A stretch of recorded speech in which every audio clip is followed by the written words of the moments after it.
Assalamualaikum warahmatullahi wabarakatuh. Hai para developers, kembali lagi bersama Depi yang selalu setia menemani waktu santai kalian. Kali ini, Depi mereview sebuah film inspiratif berbahasa Hindi India yang berjudul Batman's Company. Film yang dirilis tahun 2010 ini menampilkan Shahid Kapoor dan Anushka Sharma sebagai aktor utamanya. Batman's Company bercerita tentang Karan, pemuda kelas menengah di India yang terjebak dalam sebuah pasar gelap bersama kekasihnya. Karena obsesi besar itu, Karan bersiteruh dengan orang tuanya sendiri yang selalu saja meremehkan potensi dirinya untuk membangun sebuah bisnis. Hal itu lantas membuat Karan murka sebab uang telah membutakannya. Namun seperti apa kisah selengkapnya? Tanpa berlama-lama lagi, langsung saja ke alur ceritanya.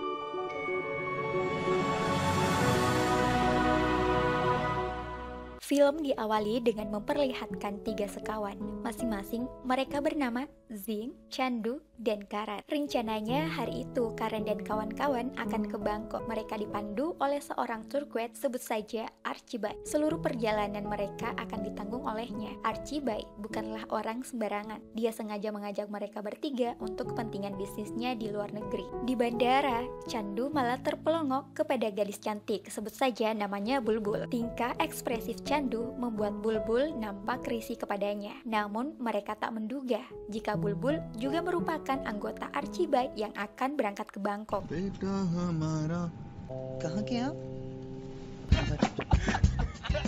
Singkat cerita, setelah menempuh perjalanan panjang, akhirnya mereka pun mendarat di Bangkok. Di sebuah klub malam, Chandu yang gelap mata kepincut seorang wanita di bar yang nampak menggodanya. Chandu tak tahan, akhirnya tergoda. Karan dan Zing panik, lalu ia menyusul Chandu. Beberapa menit kemudian, Chandu baru tahu jika wanita itu tak asli alias orang banci. Mendengar cerita tersebut, Bulbul pun tertawa. Di sini, Archibald menawarkan wanita bar secara cuma-cuma kepada Karan. Entah mengapa Karan tidak sama dengan teman-temannya yang lain. Ia tidak menunjukkan ketertarikan dengan wanita bar. Karan menilai dirinya sebagai pria baik-baik. Hal itu membuat Bulbul nampak terkesima pada Karan. Hingga akhirnya Bulbul memilih mengajak Karan ke sebuah kedai kopi. Karan bercerita tentang agenda selanjutnya. Ia akan melanjutkan studi MBA atas pilihan sang ayah yang ingin dia bekerja di sebuah perusahaan swasta. Sedangkan keinginan Karan bertentangan dengan hal itu. Karan bercita-cita membangun bisnisnya sendiri. Obsesinya menjadi orang kaya selalu tertanam sejak ia duduk di bangku kuliah. Bulbul mensupportnya jika itu pilihan yang bagus. Karan lalu berkata, jika membangun bisnis memang tidak mudah. Bisnis besar butuh modal besar. Tentunya ini tidak dimiliki Karan. Namun hal itu sempat dibantah Bulbul, sebab baginya bisnis tidak mesti dengan modal besar, melainkan yang dibutuhkan adalah sebuah ide. Ide adalah kunci penting dari sebuah bisnis. Disinilah Karan mulai jatuh cinta padanya dengan mempertanyakan tipe pria ideal bagi Bulbul. Untung saja Bulbul yang saat itu masih juga jomblo. Singkat cerita,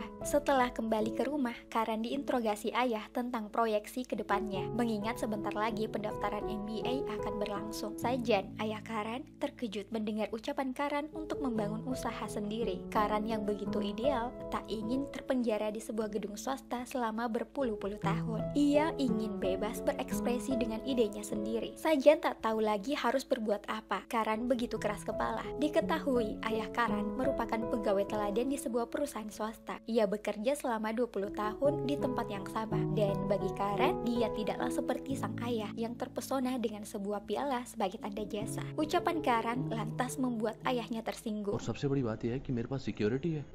मुझे ऐसा लगता है कि अगर मैं सड़क पर लाइफ में प्रैक्टिकल होना बहुत जरूरी. Esok hari, Karan menghubungi Bulbul dan mengajaknya kencan. Tak hanya itu, Karan mengungkapkan cinta kepadanya. Demi kelancaran usahanya mendapatkan cinta Bulbul, Karan meminjam kendaraan Chandu. Chandu kian panik mendengar jika ia dan Bulbul akan berkencan hari ini. Dan benar saja, Karan dan Bulbul sungguh telah berbuat di luar nurul.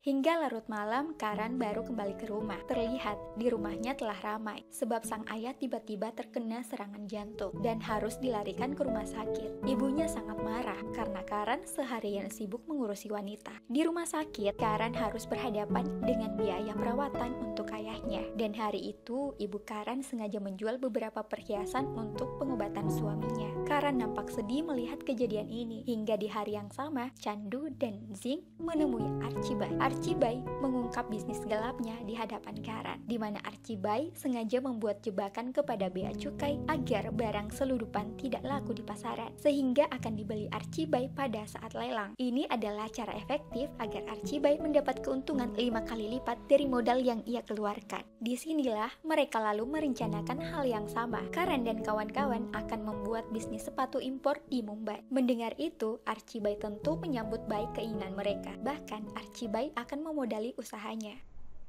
खिलाने के बाद भी bag down में रख देगा, फिर 1 महीने के बाद होता है ऑक्शन में अपना से माइंड ब्लोइंग आर्ची भाई।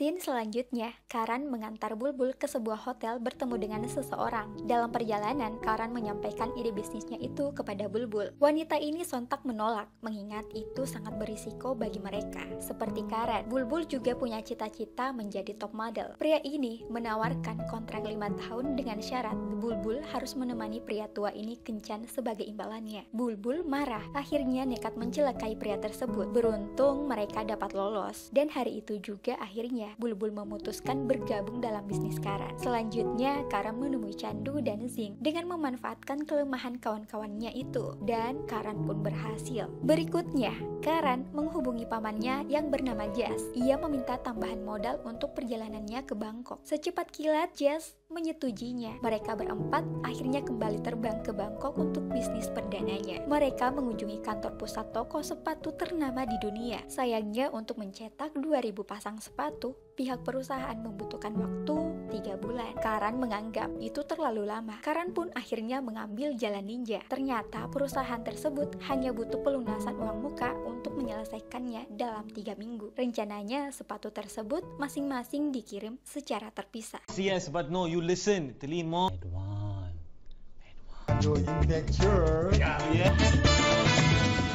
3 minggu kemudian, paket itu sudah tiba di India. Karan membagi tugas, di mana Chandu akan ke Madras, sedangkan dirinya dan Bulbul akan ke Kalkutta. Sedangkan Zing akan tetap di sini untuk menjaga gudang. Bagi Karan, dalam kelancaran bisnis, kita mesti menjaga penampilan agar terlihat layaknya pengusaha. Tak hanya itu, kita bahkan harus terlihat lebih kaya di depan orang lain. Lanjut cerita, Karan telah mendarat di Kalkutta. Setiba di gudang, ia berhadapan dengan petugas bea cukai. Karan lalu memeriksa isi kardus sepatu itu. Sialnya, satu persatu kotak telah dibongkar dan isinya sama. Sepatunya semua bukan sepasang, melainkan hanya bagian kiri saja. Karan lalu panik dan begitu depresi. Ia menghubungi pihak perusahaan, namun ternyata semua itu telah disengaja. Pihak bea cukai terkecoh dengan akting Karan yang tidak ingin membayar pajak karena kerugian ini. Sementara di tempat lain, Chandu telah berhasil mengamankan sepatu sisi sebelah kanan itu. Beberapa hari kemudian, pengumuman lelang telah tersebar di koran, dan kali ini Karan dan Chandu akan bertukar posisi untuk memenangkan lelang tersebut. Di sini, Karan dan Chandu telah mengubah penampilan mereka 180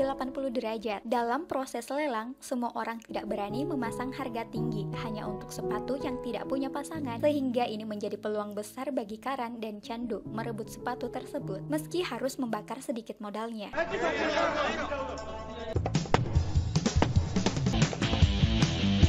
लेफ्ट पैर के जूते लेकर निकला और मैं Scene selanjutnya, sepatu-sepatu tersebut dikumpulkan dalam satu gudang dan sepatu kiri dan kanan dipasang kembali. Archibald tidak menyangka pemula di pasar gelap seperti mereka bisa berhasil menyelesaikan misi berbahaya ini. Bulbul lalu memberi nama perusahaan mereka dengan nama Friends & Co. Dan keuntungan pertama Friends & Co datang dari Archibald sendiri. Suatu malam, Karan kedapatan ayah diam-diam membungkus uang ke dalam lemari. Ayahnya itu bertanya, uang sebanyak itu didapat dari mana? Karan akhirnya jujur telah mengimpor secara ilegal barang-barang jualannya. Mendengar hal itu, Sajan marah lantaran perbuatan itu sangatlah tercela. Ia meminta Karan menghentikan bisnis ilegal tersebut. Akan tetapi, Karan menolak. Sajan lantas mengusir Karan dari rumahnya. Namun sebelum ia pergi, sang ayah memberi nasihat kepada Karan. Kapan saja ia menggunakan idenya untuk sesuatu yang buruk, maka ia tidak akan pernah hidup tenang. Sebaliknya, ketika kita menggunakan pikiran kita di jalan yang benar, maka hidup kita akan bahagia. Selanjutnya, Karan datang ke rumah Bulbul untuk tinggal bersama. Beberapa bulan kemudian, Karan kembali lagi melakukan hal yang sama. Namun kali ini, petugas bea cukai memergokinya. Petugas tersebut lantas membuat kesepakatan dengan perusahaannya. Ia meminta bagian,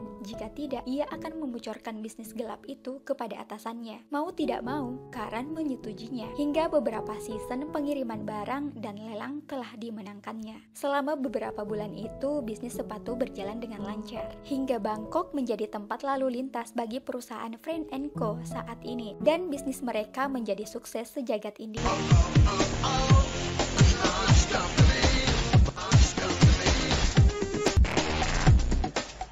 Namun tiba-tiba Chandu datang menyiarkan kabar di televisi tentang kebijakan menteri yang akan memangkas barang-barang impor dari 120% menjadi 20% saja. Hal itu membuat Karan ingin menutup mata. Ia berkata, ini adalah akhir dari bisnis kita. Lanjut cerita, di rumah mereka merencanakan bisnis baru lagi. Karan merencanakan bisnis yang lebih besar dengan cara mereka harus hijrah ke Amerika.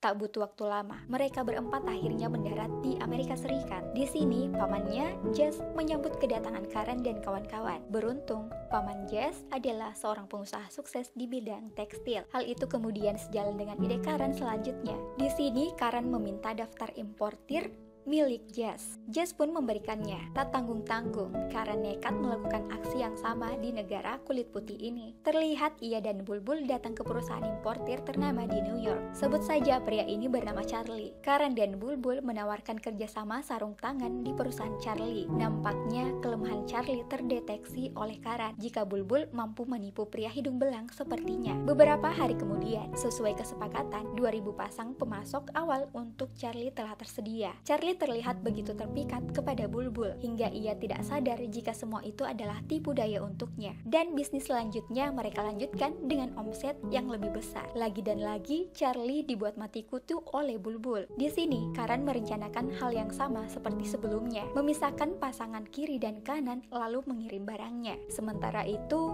Charlie telah berhari-hari menunggu kedatangan barang yang dipesannya, tapi tak kunjung tiba. Tiap hari seperti itu, Charlie pun kesal. Namun semua itu adalah bagian dari rencana mereka agar Charlie tetap menaruh kepercayaan dan memesan lebih banyak lagi. Karan tidak ingin mengulur waktu untuk mencairkan cek dari Charlie, dan selanjutnya mereka kembali mengemas barang-barangnya untuk dipindahkan ke tempat persembunyiannya. Tiba-tiba telepon berdering, panggilan dari Charlie. Terdengar ia begitu panik, tapi Karan tetap memilih untuk kabur darinya. Karan dan kawan-kawan menghilang hingga membuat Charlie jadi depresi. 1 million.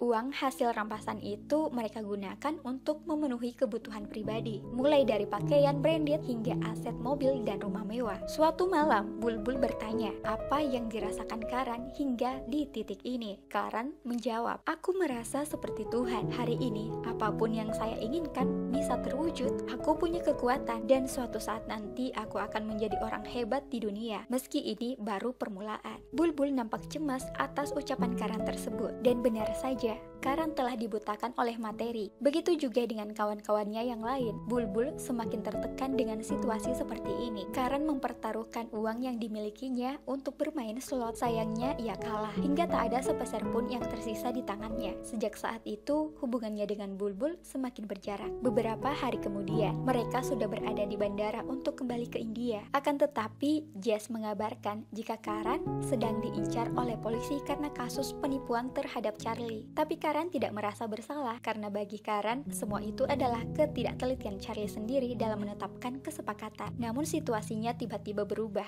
Karan memilih untuk tetap stay di Amerika dan menyusun rencana baru. Di saat yang sama, Linda, kekasih Zing, datang. Anehnya, Zing begitu kesal dengan pacar bulenya itu. Melihat kondisi ini, Bulbul berkata jika ini adalah waktu yang tepat untuk mengakhiri semuanya. Hal itu juga dibenarkan oleh Chandu. Namun Karan tetap bersikuku dengan rencananya kali ini, di mana dengan modal yang ada, ia akan membeli aset untuk memancing bank memberi pinjaman. Rencana itu berhasil dan keuntungan dari rencana tersebut senilai $1 juta.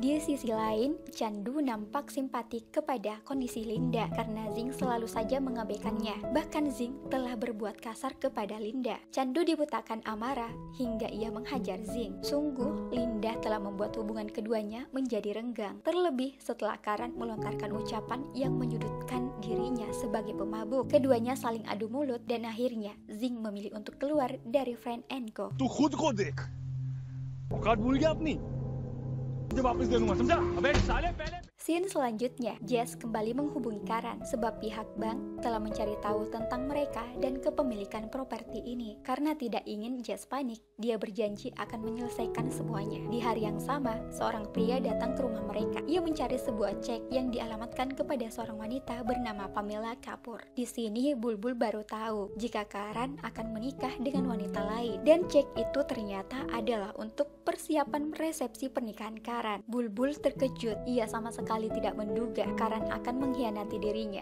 Tidak mau tahu alasan apapun, meski semua itu dilakukan Karan demi kepentingan masa depannya dengan Bulbul. Hati wanita mana yang bisa sembuh dari luka jika telah dikhianati oleh kekasihnya? Karan terus membujuknya, akan tetapi Bulbul tidak bisa kompromi. Ia menganggap Karan sangat egois karena hanya mementingkan dirinya sendiri. Malam itu Bulbul memutuskan untuk berpisah darinya. Esoknya Karan bertemu Chandu. Di sini ia kembali diperhadapkan dengan kenyataan bahwa Chandu juga ingin berhenti dalam segala rencana Karan, lantaran ia ingin membangun masa depan bersama Linda. Mendengar hal itu, Karan menjadi emosional, bahkan begitu angkuh. Kini tak ada satupun berada di pihak Karan. Ia merasa sendiri setelah semua orang pergi meninggalkannya. Tiba-tiba ia menghubungi ibunya tanpa sepatah kata. Karan menyesal atas perbuatannya selama ini. Malam itu ia memutuskan kembali ke India. Di saat yang sama, malam itu ayahnya akan mendapat penghargaan di kantornya. Diam-diam ia mengikutinya. Karan semakin terpukul di mana sang ayah tidak menganggapnya lagi sebagai anak. Dalam pidato itu, sang ayah berkata, 25 tahun penghasilan di perusahaan ini tidak ada sepeser pun yang berasal dari ketidakjujuran. Ucapan itu sontak membuat semua orang begitu terharu, terlebih kepada Karan. Akhirnya ia kembali memutuskan untuk berangkat ke Amerika menghadapi semua masalahnya. And my son, उसने आज मुझे दुनिया का सबसे अमीर Saat itu ia bertemu Jess. Ia bertanya kepada Jess, bagaimana seseorang bisa dihormati? Jess menjawab, aku tidak tahu, tapi aku tahu bahwa seorang harus memberi hormat agar dapat dihormati. Karan merasa jika selama ini hal itu tidak pernah ia lakukan pada siapapun, termasuk ayahnya, bahkan teman-temannya. Ia sangat menyesal atas keangkuhannya selama ini yang tidak pernah menghargai kehadiran seseorang di sampingnya. Pembicaraan mereka terhenti ketika kepolisian datang menahannya. Karan dibawa ke kantor polisi atas kasus penipuan. Di dalam tahanan, Bulbul tiba-tiba datang dengan penuh amarah kepadanya. Ia meminta tidak terlibat dalam kasus Karan karena ketiganya telah memutuskan untuk keluar sebagaimana pengakuannya jika perusahaan ini adalah miliknya sendiri. Ini membuat Karan semakin depresi. Singkat cerita, 6 bulan berlalu, Karan dinyatakan bebas dari kasus tersebut. Jess menjadikan Karan sebagai buruh di perusahaannya. Karan yang telah bertaubat akan melakukan pekerjaan apapun demi menghasilkan cuan yang halal. Suatu ketika, Jess membawanya ke sebuah kedai kopi tanpa sepengetahuan Karan. Di tempat ini, Jess akan mempertemukan Karan dengan Bulbul. Sebab saat itu, Bulbul tengah hamil anak mereka. Kondisi pun kian haru. Karan tak menyangka jika sebentar lagi ia akan menjadi seorang ayah. Hari itu juga, mereka memutuskan untuk menikah dan hidup bersama selamanya. Cerita masih berlanjut. Terdengar Jess histeris di dalam ruangannya. Rupanya, kemeja-kemeja produksinya akhirnya ditolak oleh beberapa toko karena kualitas warna kainnya yang mudah luntur. Pemasok di India cuci tangan setelah barang itu tiba di tangan Jess. Ini diperparah, saham perusahaan Jess akan turun drastis di pasar saham, sehingga besar kemungkinan perusahaan Jess akan bangkrut. Jess kian mengsedih, tidak tahu rencana apa lagi yang harus dilakukan. Karan lalu menyampaikan idenya kepada Jess, मामू मैं एक ट्राई मारूं साथियों जी di mana selanjutnya Karan menemui Chandu dan menawarkannya kembali bekerja sama. Meski Chandu sempat menolak, tapi demi persahabatan mereka, ia akan melakukannya sekali lagi dengan Karan. Begitu juga Zing yang telah berhasil membangun minibar, walau dirinya sendiri telah berhenti mengonsumsi alkohol. Di sini Zing telah banyak berubah. Hal itu membuat Karan dan Chandu begitu terharu. Setelah Zing berkata jika bar ini adalah untuk mereka, akhirnya mereka berempat kembali bersatu. Karan kemudian membawa beberapa lembar kemeja ke tempat laundry. Jess hanya terpelongok melihat aksi Karan tersebut. Setelah itu, Karan akan melakukan kembali aksinya dengan menawarkan produk tersebut ke beberapa bos perusahaan. Dengan gaya yang meyakinkan, para bos besar ini berhasil membeli ribuan kemeja dari perusahaan Jess. Dan seperti biasa, yang dilakukan Bulbul adalah memborong semua produk alias membakar modal agar perusahaan lain dapat memesan kemeja lebih banyak lagi. Sementara Chandu melalui Linda yang merupakan rekan kerja Michael Jackson selama 10 tahun otomatis akan dimanfaatkan untuk branding kemeja tersebut saat konser Michael Jackson berlangsung. Dan benar saja, rencana mereka berhasil karena kemeja telah dipakai Michael Jackson, membuat viral seluruh dunia. Semua konsumen mencari pakaian yang sama yang dikenakan sang idola. Hal ini membuat permintaan pasar semakin banyak. Dan tidak hanya itu, saham perusahaan Jess akhirnya meroket karena ide cemerlang dari Karan yang membuat ramai pasar saham. Lihat saja, Jess sangat bahagia dengan kesuksesan tersebut. Friend & Co kembali bermitra dengan perusahaan Jess. Kini, Karan dan kawan-kawan telah memiliki perusahaan yang resmi dan terdaftar di pasar saham. Sebagaimana mimpinya dulu. Kini, Karan telah hidup normal dan bahagia setelah ayahnya telah kembali mengakui keberhasilan usahanya. Ini adalah kebahagiaan Karan yang sesungguhnya, dapat menyatu bersama keluarga dan sahabat yang ia cintai. Dan seperti itulah, film pun berakhir. Sekian dan terima kasih. Jangan lupa like, komen, dan subscribe Dev Cinema. Bunyikan lonceng notifikasinya agar kalian tidak ketinggalan di alur film selanjutnya. Bye-bye.